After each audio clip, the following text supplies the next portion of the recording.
Aujourd'hui, du coup, on aborde un thème qui est particulièrement intéressant, puisque c'est grossesse et addiction, hein. Ça a quand même été souvent un sujet un peu tabou et peu développé, et qui, je pense, est encore très nettement sous-estimé, hein, du fait de la difficulté pour beaucoup de femmes de pouvoir parler justement de leur consommation, hein, que ce soit stigmatisation, peur du jugement, mais aussi par la méconnaissance de certains professionnels qui vont pas forcément oser poser des questions par peur de pas trop savoir quoi faire des réponses. Bref, donc c'est vraiment un sujet qui mérite et qui prend aussi de plus en plus d'ampleur, et c'est très très bien. Alors aujourd'hui, du coup, pour aborder cette thématique, on a deux intervenantes. Donc Karine Quintard, hein. Alors si jamais j'ai oublié, parce que vous êtes toutes les deux, Marion et Karine, dans plein de structures différentes, alors si jamais j'ai oublié quelque chose, vous n'hésitez pas à me corriger. Donc, Karine Quintard, qui est sage-femme libérale, hein, qui intervient également au planning familial et au CAC 14 pour des consultations gynéco. Karine, c'est aussi notre formatrice pour le module de formation grossesse et addiction.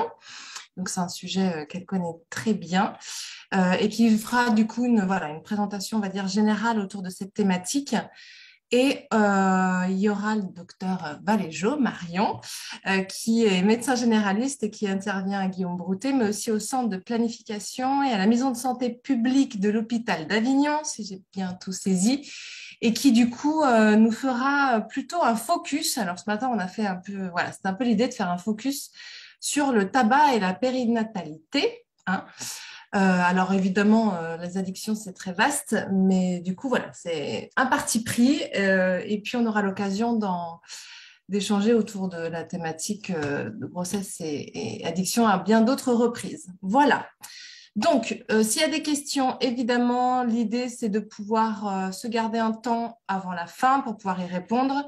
Il y a le chat. Je suis sûre que Michel va m'aider à gérer le chat. Ouais. Et puis, voilà, hein, on essaye de garder un petit temps d'échange sur la fin. OK? Est-ce que tout est OK pour vous? Des petits pouces levés, ça sera parfait pour me dire que tout est compris. Je te laisse la parole. Moi, je t'entends pas très bien, Marion. J'espère qu'on m'entend un peu mieux que ce que je t'entends. Oui, alors c'est ma connexion Internet qui n'est pas foufou, hein. On t'entend très bien, Karine. Oui, ça va, ça passe. Bon, bah, super. Bon, moi, si j'ai bien compris, en fait, on m'a demandé de parler des addictions, mais autres que le tabac, qui sera développé beaucoup plus largement tout à l'heure. Nous sommes bien d'accord? Donc, juste quelques généralités. En fait, c'est vrai que quand on parle addiction, on a du mal à associer ça à la grossesse. Or, c'est quand même très fréquent, puisqu'en fait, on se rend compte que 50% des patientes ont déclaré avoir consommé 2 ou 3 substances actives pendant leur grossesse, et un tiers disent même en avoir consommé 4 et plus. Donc, sur la dernière étude du GEGA en 2017, on avait 6,3% des femmes enceintes qui étaient polyconsommatrices, et 38% conservaient au moins une substance active au-delà du premier trimestre. Parce qu'on on peut toujours se poser la question, tant qu'on ne sait pas si on est enceinte, c'est vrai que pour certaines, ça peut être pas forcément utile et judicieux d'arrêter le produit. Mais on se rend compte quand même que 38% d'entre elles, même si elles savaient qu'elles étaient enceintes, ont continué de consommer. Les tendances globales des dernières années, c'est une augmentation en fait globale des traitements substitutifs aux opiacés. L'avantage, c'est que du coup, il y a une diminution de la consommation d'héroïne. Par contre, ce qu'on se rend compte en France, c'est qu'il y a une augmentation considérable de la prise de cocaïne et d'amphétamine et de cannabis. Concernant le tabac et l'alcool, grosso modo, ces dernières années, on peut considérer que la consommation est relativement stable. Donc, les risques pendant la grossesse sont particulièrement élevés concernant l'alcool, l'héroïne et la cocaïne. Ils sont moyens concernant le tabac et ils sont faibles concernant le cannabis, benzodiazépine, et très, très faibles concernant les TSO, et peu connus clairement sur les drogues de synthèse qui sont en perpétuelle évolution et qui nous surprennent chaque jour. Alors, moi, Marion, on peut m'interrompre n'importe quand? Ouais, c'est l'idée? Oui, c'est l'idée, oui. Après, que toi, ça te permette quand même de faire ta présentation, mais D'accord. bien sûr, Ok. oui, fluide. Bon, allez, c'est parti. Donc, moi, j'aurais commencé par parler un petit peu des opiacés. Donc, les opiacés, on sait qu'en France, on a 500 000 consommateurs, de consommateurs d'héroïne qui sont déclarés, sachant que 25% sont des femmes entre 18 et 64 ans. Ça fait à peu près 125 000 femmes plus ou moins en âge de procréer. Donc, forcément, c'est une problématique en sachant qu'il y a plusieurs situations, hein. Il y a l'héroïne de rue, il y a tout ce qui concerne les pharmacodépendances, il y a les TSO avec les opiacés, notamment par exemple le Skenan, les TSO plus l'héroïne, les dérivés opiacés comme le tramadol et les opiacés qu'on peut associer aux benzodiazépines. Parce que clairement, ce n'est pas toujours simplement qu'une problématique d'héroïne. Donc, ce qu'il faut retenir en fait par rapport à l'héroïne, c'est que dès que c'est possible chez une femme enceinte, il faut la substituer. Et donc, aujourd'hui, on peut donner des traitements substitutifs aux opiacés comme le Subutex ou la méthadone. Et c'est l'idée qu'il faut retenir. Mais par contre, il y a bien un principe que moi, je voudrais que vous gardiez, c'est qu'on n'arrête pas brutalement les TSO au cours de la grossesse. Or, s'il y avait eu des TSO antérieurement à la grossesse, souvent, dès qu'elles sont enceintes, ça leur pose problème de prendre des médicaments en général, et notamment ceux-là.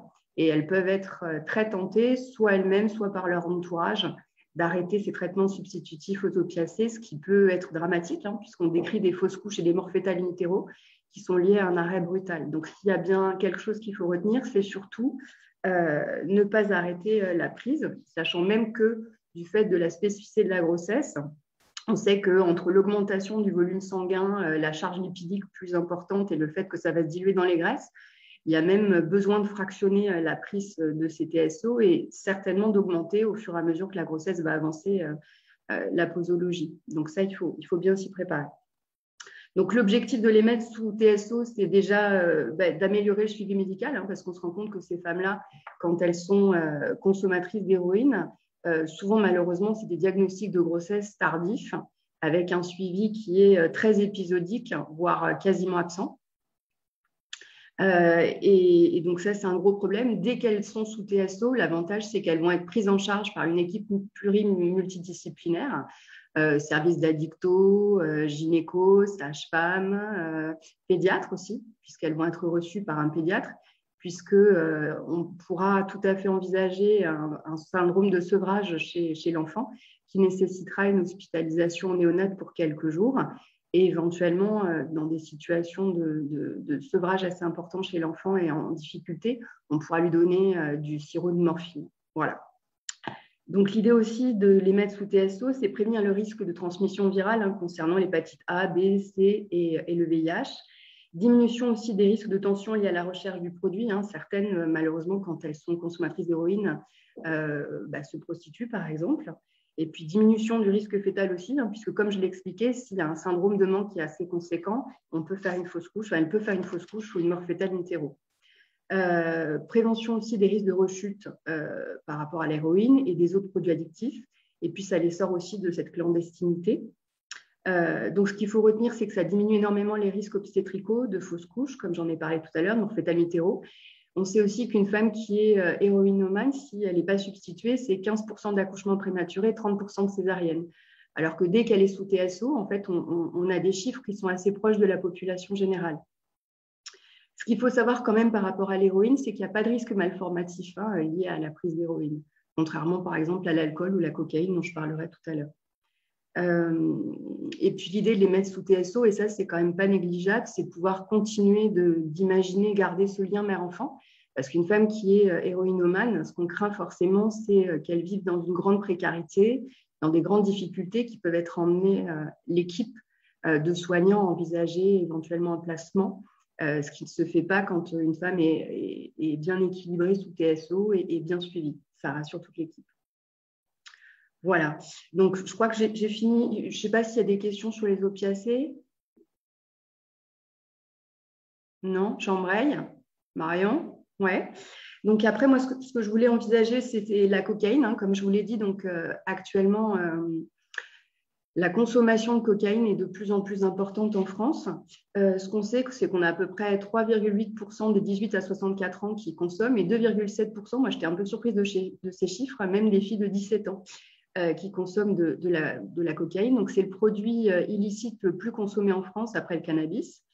Et le souci du cannabis, c'est qu'il y a un passage placentaire qui est très conséquent, avec des effets sympathomimétiques puissants, avec des poussées hypertentives qui sont assez conséquentes et dangereuses, et un effet vasoconstricteur puissant. Donc concrètement, ça veut dire quoi? Pour la mère, on peut facilement avoir des hypertensions, des prééclampsies, des éclampsies, des infarctus du myocarde, des arythmies, des dissections aortiques, des ischémies cérébrales, des hémorragies crâniennes, des accidents vasculaires cérébraux, des convulsions. Donc, c'est assez dramatique. D'un point de vue purement obstétrical, on a 3 fois plus d'accouchements prématurés, 5 fois plus de décollements placentaires, d'hématomes rétroplacentaires, de ruptures utérines. Et donc, c'est un gros problème obstétrical. D'un point de vue fœtal, cette vasoconstriction en fait, entraîne une insuffisance placentaire avec une hypoxie fœtale et une acidose, ce qui va entraîner fausse couche, mort fœtale in utero et un risque de malformation assez conséquent sur le cœur, les systèmes nerveux central, les membres, la face, l'appareil urinaire et digestif. Il y a une action aussi neurotoxique qui peut entraîner des troubles visuels et des microcéphalies.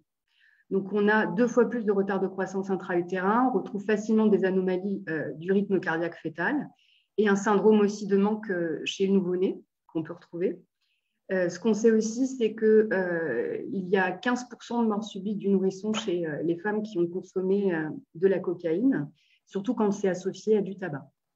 Voilà. Le problème de la cocaïne, c'est contrairement, par exemple, à éventuellement l'alcool dont on reparlera, l'effet est non dose dépendant. C'est-à-dire que juste une seule prise de cocaïne peut suffire à entraîner des conséquences aussi dramatiques que celles que je les ai décrites.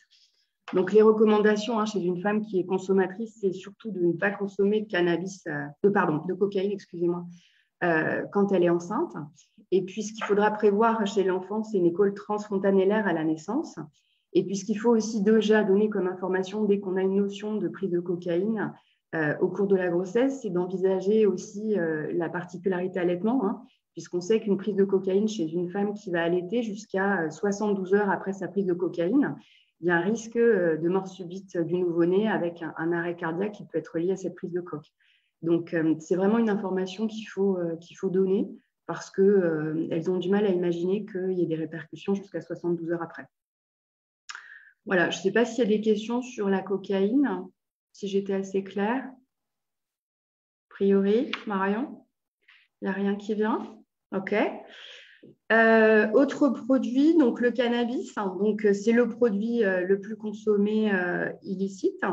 Ça représente à peu près 8% des femmes enceintes et après le premier trimestre, on a quand même 3% des femmes enceintes qui continuent de consommer du cannabis. Donc, on sait que la marijuana, il y a à peu près 400 substances chimiques. La principale, donc, c'est la THC, qui elle aussi passe la barrière placentaire. En quelques minutes, la concentration de THC maternelle est identique à la concentration fœtale. Donc, la consommation, vous le savez, ça peut être de l'herbe, dans lequel donc, feuilles, tiges séchées, sommités, fleurs séchées, donc c'est à peu près 3 à 9% de THC. Des résines, le shit avec 8 à 30% de THC. Le problème, c'est tous les produits additifs dans ce mode d'utilisation. Et puis maintenant, il y a l'huile aussi qui est de plus en plus utilisée pour une forte concentration de THC, puisqu'avec ces huiles qui sont utilisées avec des bandes ou des pipes, on arrive à retrouver 50 à 90% de THC, ce qui est assez conséquent. Donc, les problèmes en fait, du cannabis, il n'y a pas d'effet malformatif qui était connu jusque-là. Donc là, j'ai vu, je suis tombée, Marion, tu m'as fait passer une étude qui est la première étude qui envisage un effet malformatif concernant la face et le visage sur le premier trimestre. Mais honnêtement, jusque-là, c'est une étude américaine. On n'avait pas eu d'étude qui allait dans ce sens-là. Donc, il faudra voir, mais ça fait quand même réfléchir. Donc là, il faisait état de malformation sur la face, essentiellement, sur une consommation sur le premier trimestre. Voilà. Donc, ce qu'il faut juste avoir quand même en tête, c'est qu'un joint, c'est l'équivalent de 3 à 7 cigarettes en termes de monoxyde de carbone. Et donc, ce monoxyde de carbone va entraîner une asphyxie au niveau du bébé.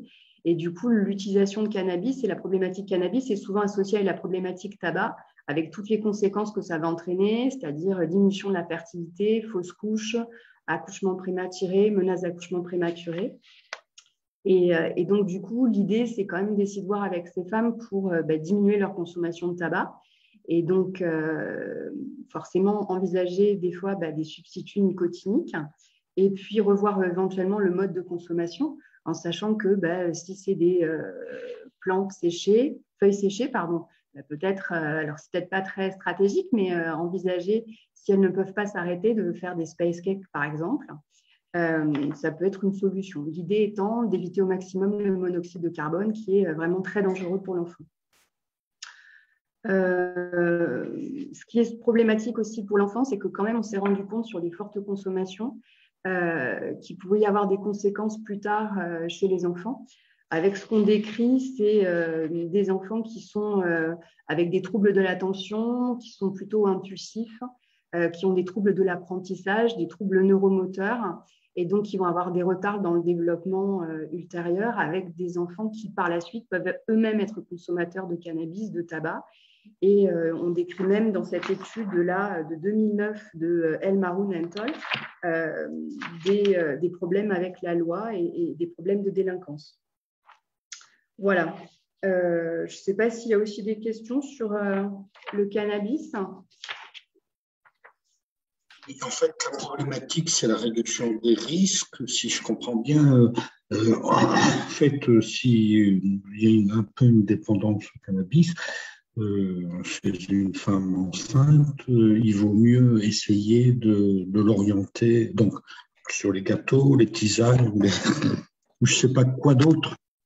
Disons qu'en fait, l'idée, voilà, c'est la réduction des risques. C'est-à-dire que si elles peuvent arrêter, c'est vraiment l'idéal. Et sinon, en fait, c'est diminuer en fait, tout ce qui est monoxyde de carbone, donc en revoyant leur mode de consommation. Alors, c'est vrai que là, actuellement, on a aussi le CBD. Donc là, c'est pareil. Le CBD, ça peut être quand même une solution quand vraiment il y a une problématique et qu'elles sont dans l'incapacité de s'arrêter. Mais là, c'est pareil. J'ai eu encore une étude que Marion m'a fait passer hier où il est stipulé que le CBD en fait pouvait avoir une incidence et modifier en fait les propriétés placentaires et notamment concernant des modalités de protection du bébé. Donc du coup, avec cette dernière étude qui est la seule pour le moment que j'ai entre les mains, c'est délicat. C'est-à-dire qu'à mon avis, aujourd'hui, le CBD, c'est mieux que de consommer 5 joints le soir pour dormir, c'est clair, sous forme de gouttes ou sous forme de tisane, mais on ne peut pas imaginer que c'est sans incidence. Donc, on n'est toujours pas dans cette même problématique, en effet, de cette diminution des risques. Voilà. Mais sachant que le monoxyde de carbone est assez conséquent avec l'utilisation de cannabis sous forme de cigarettes, de joints, ça vaut le coup d'y réfléchir et d'y penser quand on a une vraie problématique. Ce qu'il faut faire aussi attention, ce n'est pas basculer non plus, parce que c'est un peu le risque, ces femmes, on peut les mettre facilement sous anxiolytiques ou hypnotropes et c'est sous benzo. Bon, la problématique aussi, c'en est encore une autre. Et donc, du coup, il faut quand même faire attention à ce qu'on fait. C'est-à-dire qu'il faut peut-être mieux plutôt les orienter sur des médecines un peu parallèles, yoga, relaxation, essayer de trouver des manières de les aider, phytothérapie, peut-être autre que le mettre sous psychotrope.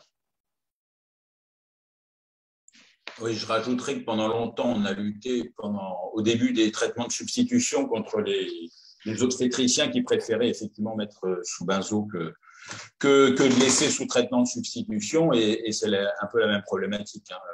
Les benzos ont été quand même pendant très longtemps et sont quand même aussi toujours un petit peu sous-estimés comme dangerosité par certains prescripteurs. J'ai une bonne transition, merci Michel, parce que maintenant, c'est les benzos. Ce qu'on sait par rapport aux benzodiazépines, c'est qu'il n'y a pas de risque de malformation. Il y a juste une étude, encore là, c'est pareil, qui avait envisagé quand même des fentes labiopalatines sur des fortes consommations de benzo, notamment sur le premier trimestre et début du deuxième trimestre. Ça, c'est avec un point d'interrogation parce que ça n'a pas été non plus encore renforcé, mais il y a une étude quand même qui l'avait envisagé. On sait quand même néanmoins qu'une consommation de benzo au deuxième, troisième trimestre va avoir des répercussions sur la vitalité fœtale avec diminution des mouvements actifs et modification aussi des tracés lorsqu'on fait des monitos. Le gros souci, ça va être le syndrome de sevrage du nouveau-né avec ce qu'on appelle le floppy infant syndrome qui entraîne donc une hypotonie axiale, une diminution de la réactivité du bébé à la naissance, une somnolence, des troubles de la succion qui vont avoir des répercussions sur sa courbe pondérale. C'est un bébé qui a du mal à prendre du poids et des troubles de thermorégulation. Donc, ça peut durer quand même ça peut durer quand même de 1 à 3 semaines après la naissance. Et dans les formes sévères, ça peut aller jusqu'à quand même une détresse respiratoire. Donc, c'est vrai qu'on ne peut pas dire que les benzodiazépines soient complètement anodins. Et donc, l'idée, c'est de diminuer au maximum la prise de benzodiazépines et dans l'idéal, bien sûr, de l'arrêter. Et si on peut le faire avant l'accouchement, c'est vraiment l'idéal. Je ne sais pas s'il y a des questions sur les benzos. Alors maintenant, l'alcool. Donc, grossesse et alcool. Alors, c'est assez troublant parce qu'en fait, on s'est rendu compte avec une étude de l'INPES que 33% des femmes enceintes n'avaient jamais été interrogées sur leur consommation d'alcool. Et 71% disent n'avoir eu aucune recommandation concernant la consommation d'alcool pendant la grossesse. Or, d'après cette même étude, on a quand même 23% des patientes qui déclarent avoir consommé pendant la grossesse, donc 20% au moins 1 unité par jour, 7% 2 unités par jour et 2% plus de 3 verres en une même occasion. Contre toute attente, sur cette même étude, en fait, on s'était rendu compte que les femmes qui consommaient le plus étaient d'un niveau social plus élevé. Elles étaient plus âgées, souvent multipares, et les plus grandes consommatrices d'alcool avaient avaient d'autres polyaddictions associées. Donc, c'est ce qu'on retrouve, ce qui majore du coup l'incidence de l'alcool sur l'enfant. Donc, ce qu'il faut quand même savoir, c'est que l'alcool passe directement la barrière placentaire. Dans les 30 minutes qui suivent, l'alcoolémie fœtale est identique à la concentration d'alcool maternel. Le souci, c'est l'immaturité hépatique qui fait que pour cet enfant, il va lui falloir 2 à 3 fois plus de temps pour éliminer l'alcool. Donc, l'alcool, c'est tératogène. Donc, on a des malformations qui sont décrites sur les enfants qui ont pu recevoir de l'alcool pendant leur vie intra-utérine. Et le gros souci, c'est que quel que soit le terme de cette consommation, en fait, il y a une atteinte possible sur le système nerveux central, puisque le système nerveux central, il évolue pendant les 9 mois que dure la grossesse, et c'est un organe cible et c'est l'organe le plus vulnérable. Donc, ce qu'on sait aujourd'hui en France, c'est que l'alcool, c'est la première cause de retard mental en France d'origine non génétique. Ça représente à peu près 1000 SAF par an. Je vais détailler ce que c'est qu'un SAF. Et on retrouve à peu près 9000 enfants qui vont souffrir de troubles causés par une alcoolisation fœtale, même si on n'est pas sur un tableau de SAF complet, en sachant qu'à titre indicatif, en France aujourd'hui, on a 350 enfants qui ont une trisomie 21. Et quand on voit tout le temps et toute l'énergie qu'on prend pour le dépistage, pour la trisomie 21, ça fait réfléchir sur la place qu'on laisse et le temps qu'on laisse à la consommation, à l'interrogation, ne serait-ce que ça, d'alcool pendant la grossesse et le temps qu'on prend pour donner cette information. Voilà. Alors, le SAF, en fait, pour avoir un SAF, il faut au moins 3 choses. La première chose, c'est un retard de croissance intra-utérin harmonieux avec une microcéphalie. C'est un périmètre crânien qui est inférieur à 3e percentile. Le souci, c'est que ces enfants vont par la suite, malgré leur croissance, garder une microcéphalie. Il va y avoir une dysmorphie faciale que on pourra redécrire, une atteinte du système nerveux central systématique avec un retard mental, des malformations cérébrales, des troubles neurocomportementaux, avec notamment des troubles du langage, de la motricité fine, de l'attention, une instabilité. Et dans les SAF, on a 30% de malformations, notamment cardiaques, avec des CIV, des CIA, des transpositions des gros vaisseaux, des tétralogies de Fallot, squelettiques aussi, avec un thorax en carène, des fentes palatines, rénales. Qu'est-ce que j'ai d'autre encore? Des anomalies tégumentaires, on a un hirsutisme, des angiomes tubéreux, une implantation basse des cheveux et des malformations cérébrales avec des myéloméningocèles, anencéphalie, hydrocéphalie et agénésie du corps calleux. Voilà. Sachant qu'au mois de septembre, du coup, on fera un art café exclusivement sur le SAF, Parfait. avec l'association Vivre avec le SAF notamment. Alors, je ne sais pas, juste, je montre. Voilà. On a l'habitude quand même de montrer ces petites, voilà, ces petites photos du visage, voilà, qui permettent d'avoir des enfants SAF avec des particularités. C'est vrai qu'en général, quand on en a vu, ça permet quand même d'avoir une petite idée par la suite de ce que ça peut représenter. Bon, alors, je pourrais détailler tous les dysmorphies faciales qu'on peut avoir sur le SAF, mais je pense que je vois l'heure et on ne va pas avoir beaucoup le temps. Donc, juste pour finir quand même sur alcool et grossesse, donc les recommandations aujourd'hui, c'est que, sachant qu'il y a une atteinte possible du système nerveux central tout au long de la grossesse, les recommandations, c'est ne pas consommer d'alcool enceinte et le conseil le plus sûr pour protéger cet enfant. S'il y a une vraie dépendance à l'alcool, l'idée, c'est de ne pas dépasser 2 unités par jour. Et si on peut éviter d'avoir un binge drinking, c'est-à-dire des consommations supérieures à 5 unités en une même occasion, c'est très prudent, particulièrement dans le premier et début du deuxième trimestre, avec un risque de malformation assez conséquent. Voilà. Je pense que je vais m'arrêter là pour l'alcool parce qu'il y aurait plein de choses à dire. Mais sachant qu'il est déjà 8h30, j'ai un tout petit peu empiété. Je vais juste dire 2 choses à mon avis. D'une part, l'intérêt de dépister, enfin de permettre aux femmes de dire qu'elles ont une consommation d'alcool, c'est de dépister les enfants tôt. Et on sait que prendre en charge les enfants tôt, c'est comme ça qu'on réussit à leur permettre d'évoluer un peu moins mal que ce qu'ils peuvent évoluer s'ils ne sont pas pris en charge. Donc, c'est pour ça que c'est intéressant de les dépister très tôt et de ne pas attendre qu'on s'aperçoive que les enfants aient beaucoup de retard. Et je ne sais plus ce que je voulais dire pour le deuxième. Alors, voilà. Peut-être que tu voulais parler de ce qui se passe avec le CODES sur la prise en charge. Non, parce que ça, on en parlera, on verra après.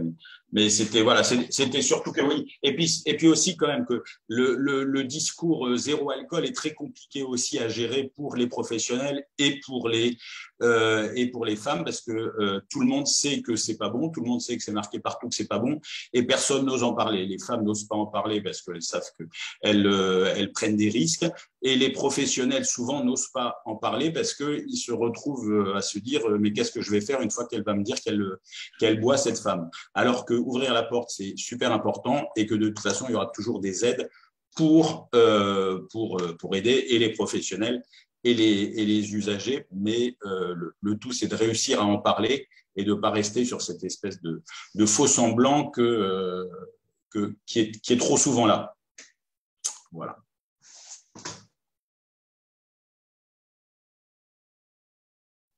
Merci beaucoup, en tout cas, Karine, pour cette présentation très claire. Et puis, Marion, du coup, je te laisse prendre le relais, voilà, sur le tabac et périnatalité. Alors, bonjour à tous. Est-ce que vous m'entendez comme ça? Alors, moi, j'ai fait un petit support, ce qui va permettre aussi de ne pas vous faire profiter de ma petite tête fatiguée, covidée. Mais je ne sais pas si ça va fonctionner. Est-ce que vous voyez?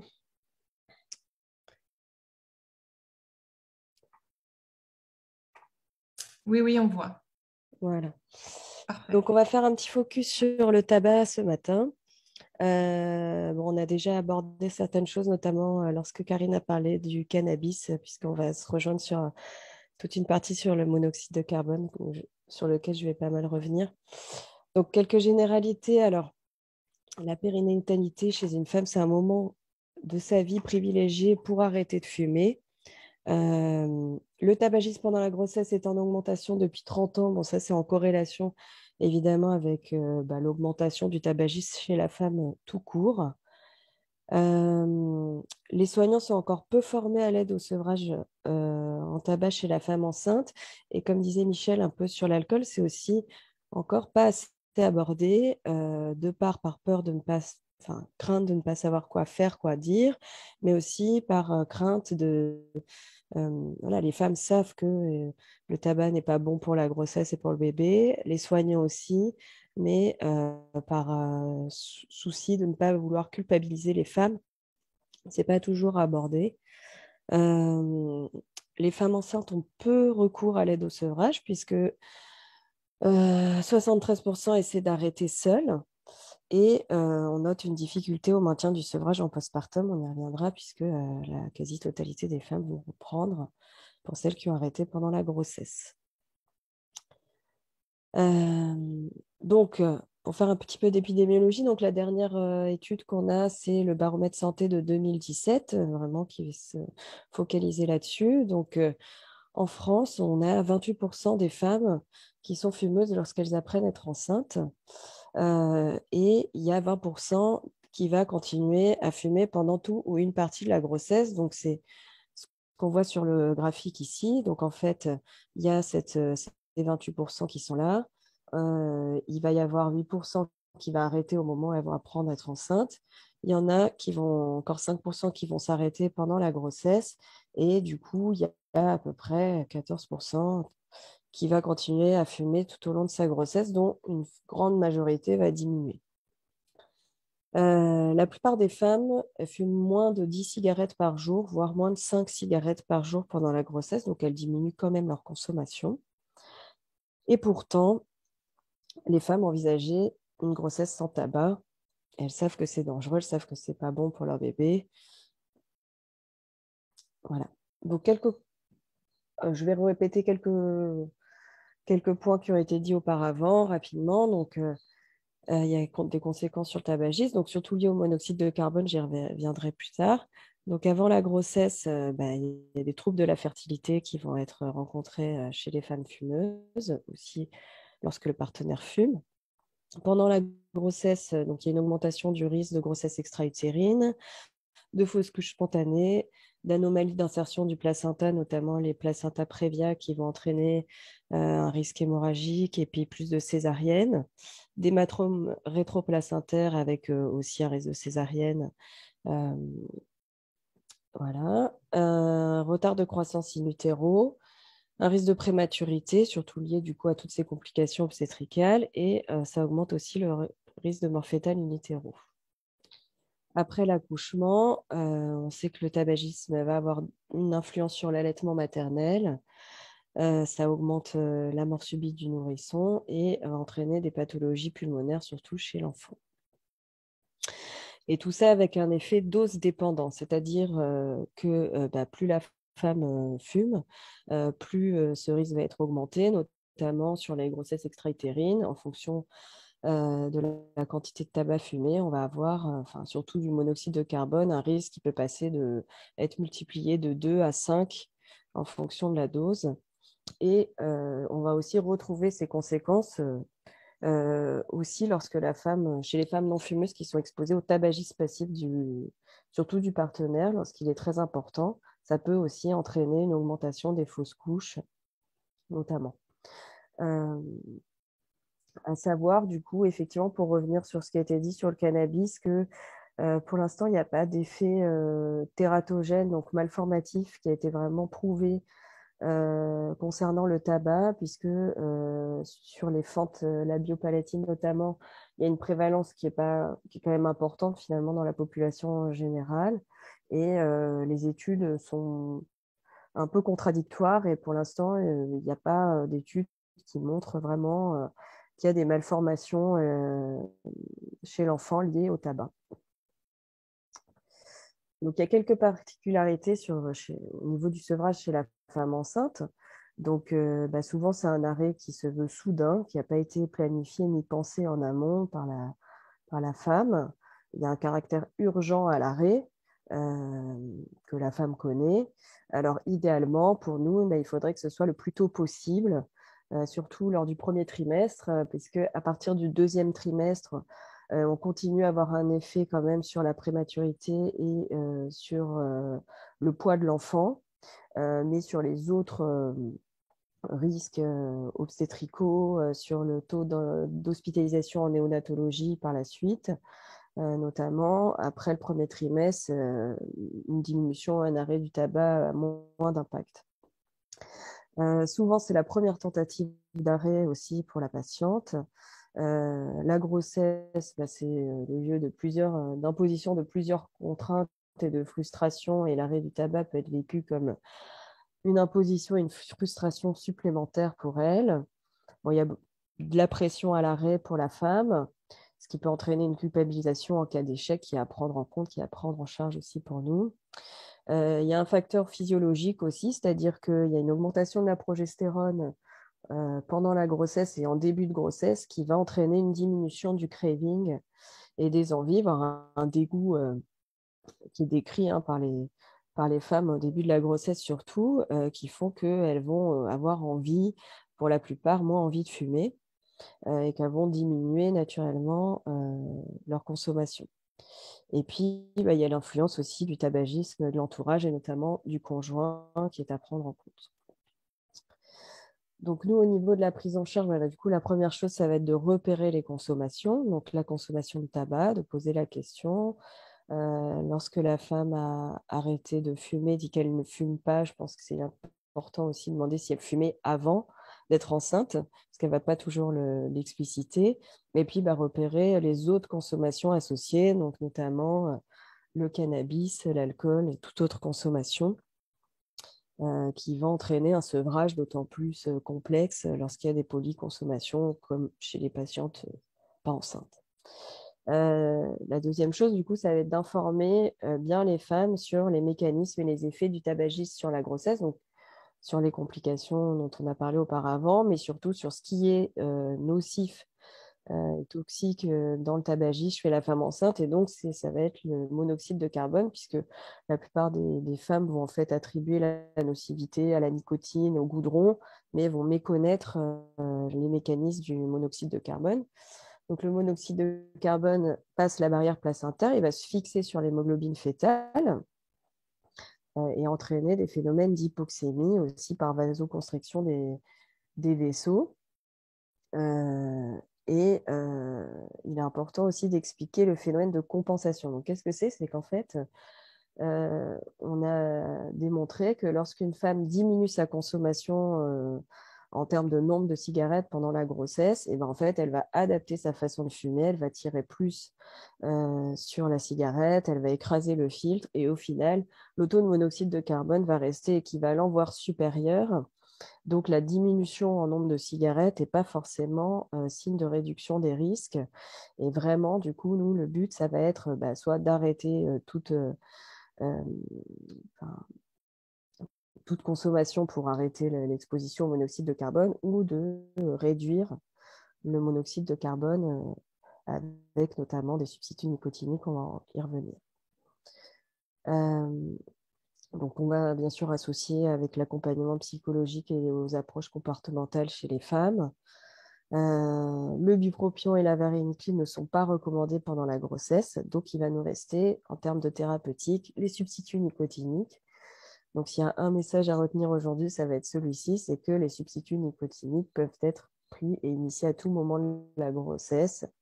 Donc, il n'y a aucun effet malformatif et phétotoxique qui a été observé à ce jour. Donc, il faut en informer la patiente que ce n'est pas dangereux pour l'enfant, la rassurer sur ce point et donc lui expliquer le mode de fonctionnement des substituts nicotiniques. Donc, que ça va, comme on va faire à chaque fois, que ce n'est pas dangereux pour sa grossesse, pour son enfant, que ça va permettre de diminuer le monoxyde de carbone, que ça va permettre de l'aider à arrêter. Voilà. Donc, si jamais il y a une persistance de la consommation sous substitut nicotinique, bon, déjà, s'il y a une persistance de la consommation tout court, il faut déjà l'accueillir, ne pas culpabiliser, mettre en évidence les efforts que la femme va faire, ne pas arrêter les substituts nicotiniques, surtout pas maintenir le patch. On peut fumer en ayant un patch, ce n'est pas un problème. Et expliquer l'intérêt, du coup, encore une fois, sur la réduction, donc c'est-à-dire qu'elle va modifier sa façon de fumer, elle va moins tirer, on peut lui dire, et du coup, le but étant de réduire le CO, on va continuer sur cette démarche-là. Il ne faut pas hésiter à augmenter la posologie du patch si on estime que la patiente est sous-dosée. On peut aussi mettre des patchs la nuit, donc les recommandations chez les gynécologues, c'est plus de mettre des patchs sous forme de 16 heures, qu'elle retire le patch la nuit. Mais si ça ne fonctionne pas comme ça, on peut bien sûr laisser le patch pendant 24 heures. Et on peut proposer de prendre en charge aussi le conjoint, de le rencontrer s'il est fumeur pour l'aider. Je vais peut-être un petit peu vite, je ne sais pas s'il y a des questions. En plus, je ne vous vois pas du coup. Non, c'est très bien, Marion. Des questions, je ne vois pas non plus l'ensemble des participants. Alors, n'hésitez pas à passer par le chat si Il n'y a jamais rien sur le chat, en tout cas. Ouais. Ah, ouais, voilà. D'accord.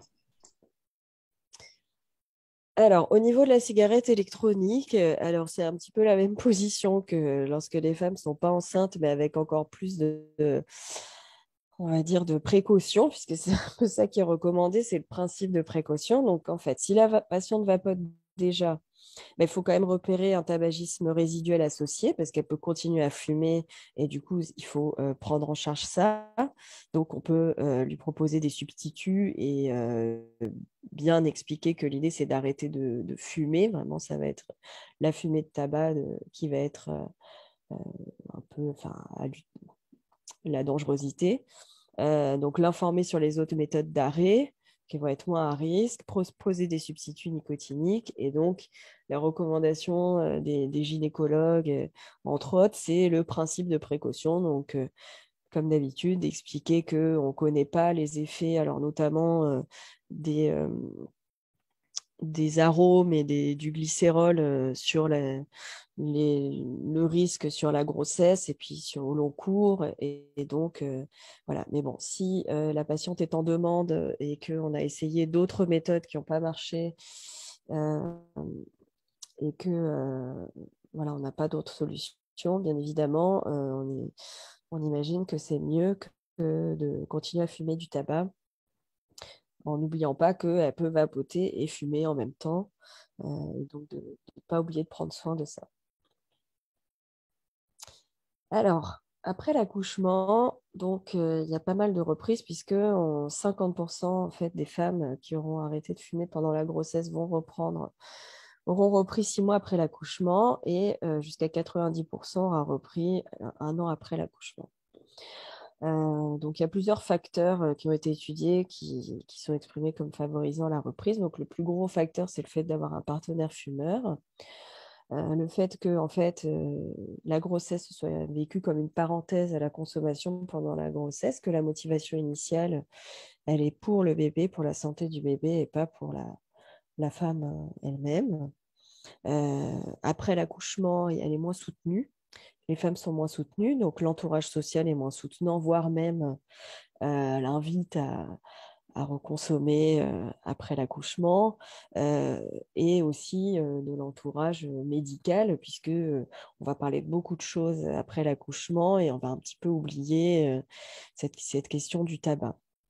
Il y a ce facteur physiologique qui revient, puisqu'avec la diminution de la progestérone après l'accouchement, il y a une augmentation des cravings aussi qui vont être décrits. Et il y a des situations à risque en postpartum de reprise, donc l'arrêt de l'allaitement va en faire partie, la reprise du travail et la consommation d'alcool, c'est-à-dire que les femmes qui consomment de l'alcool régulièrement vont être plus à risque de reprendre que celles qui n'en consomment pas. Et il y a aussi 25% des reprises qui se font dans le même temps qu'une consommation d'alcool dans un contexte festif, donc ça va être un moment de reprise du tabac. Il y a aussi la notion de vouloir un peu retrouver son identité antérieure, avec la notion que avant, on s'identifiait à une femme fumeuse et du coup, avec la reprise un peu de la possession de qui on est après l'accouchement. Le seul facteur encourageant le maintien du sevrage qui a été démontré, c'est l'allaitement maternel, avec quand même... en fait, finalement, ça protège, mais ça protège le temps de l'allaitement maternel et après l'arrêt de l'allaitement, ça ne protège plus. Donc, justement, sur l'allaitement maternel, chez les femmes qui fument, les femmes fumeuses vont moins allaiter, moins longtemps.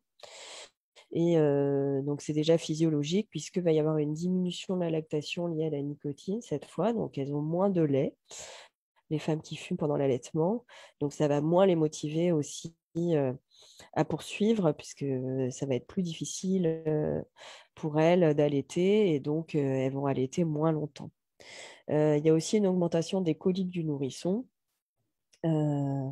Mais ce n'est pas pour autant qu'il ne faut pas continuer l'allaitement. Ça, c'est aussi le deuxième message, c'est que l'allaitement maternel est recommandé chez la femme enceinte, puisqu'on va voir qu'il y a aussi des effets bénéfiques et qui vont rendre les risques de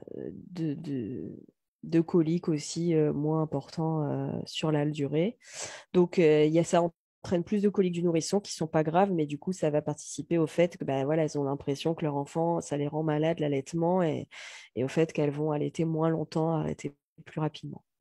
Donc, le bénéfice de l'allaitement maternel chez la femme fumeuse, à part les bénéfices bien sûr déjà connus de l'allaitement maternel, c'est qu'il va y avoir une diminution des atteintes respiratoires chez l'enfant. Et en fait, les risques d'atteinte respiratoire liés au tabagisme passif de l'enfant le risque va être rendu non significatif si l'allaitement dure plus de 6 mois. Donc, pour ça, c'est intéressant. Et puis, à force, en fait, ça va diminuer les coliques du nourrisson aussi si ça dure plus de 6 mois. Donc, pour les tétés, en pratique, il faut mettre au sein, en fait, essayer de mettre au sein plus de 2 heures après la dernière cigarette, en lien avec la demi-vie de la nicotine dans le lait maternel. Et donc, en fait, il faut qu'elle fume juste après avoir tété pour espacer le plus possible le moment de la tétée du moment où elle fume. Donc, on peut donner aussi des substituts nicotiniques pendant l'allaitement maternel. Donc, il y a une petite dose qui va passer dans le lait maternel, mais qui ne va pas entraîner de conséquences chez l'enfant. Donc, on va privilégier, les recommandations, c'est de privilégier les formes orales chez la femme qui allaite, mais on peut quand même utiliser le patch. Et voilà, donc l'idée, c'est un peu comme pour le tabac, c'est de prendre les pastilles ou les gommes après la tétée et attendre 2 heures après la prise pour allaiter. Pareil que pendant la grossesse, le bupropion et la varénicline ne vont pas être recommandés pendant l'allaitement. Donc, chez les femmes qui reprennent le tabac ou qui ont continué à fumer, il y a aussi les conséquences du tabagisme passif à prendre en compte chez l'enfant. Donc, on sait que l'exposition au tabagisme passif va entraîner une augmentation du risque de mort subite du nourrisson. Alors, c'est aussi le cas du tabagisme pendant la grossesse. C'est un petit peu difficile de faire le distinguo entre les deux, mais les études montrent que les deux sont à risque. Il va y avoir aussi une augmentation des coliques du nourrisson, même en dehors de l'allaitement maternel, et surtout une augmentation des atteintes ORL et respiratoires chez les enfants exposés au tabagisme passif de leurs parents. Ça, c'est valable si c'est les parents, mais c'est encore plus vrai lorsque le parent fumeur est la mère.